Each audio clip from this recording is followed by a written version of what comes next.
VP Costa Chiwenga, there is a video yakacirculata kuchionekwa kunzi in weak force VP Costa Chiwenga aka-ignore or blue ticking ma-individuals aanolebhula or ari kulebhulwa nevanhu vachinzi Zvigananda who tried to welcome him kuzama kuda kutaura naye pamwe chete nekupresenta zvaida kupresenta zvaonekwa kunzi VP Costa Chiwenga havana kufara nazvo, vakauya vakati hapana innovation yamuri kuita, takara tinozviziva izvi.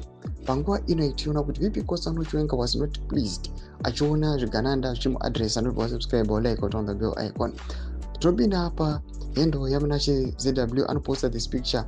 Most of people know it. General Chiwenga is a soldier. We must all understand that he knows what he represents and what he stands for.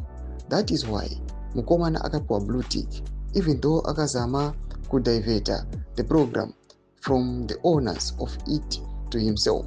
Haungati wasangana nemunhu ari kuita zvari kuita in Victoria Falls, omudza zvematracks ari kuHarare. Handivavendi vakomana ava, but they must know where to do their things. General doesn't tolerate you if you're corrupt. He knows the pain of being led with the unfair government. That's why he is always standing with the people and the development of our country.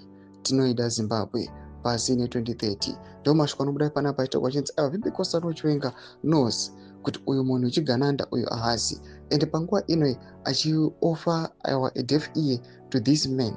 Zvakanyatsa kuratidza ende zvakanyatsa kupa nyadzi vanhu vese vakashaya pokumunyarira VP Costa Chiwenga vachimira nechokwadi vachiti izvi hatizvizivi izvi, vachinyatsa kuratidza kuti havasi kuda kupresentewa kana kuuya achiadresiwa nevanhu vari corrupt. Pinda comment section medu dzafungura aim kuti kudii pamusoro pechitiko ichi. Pinda comment section medu, subscribe or like, chitoma bell icon.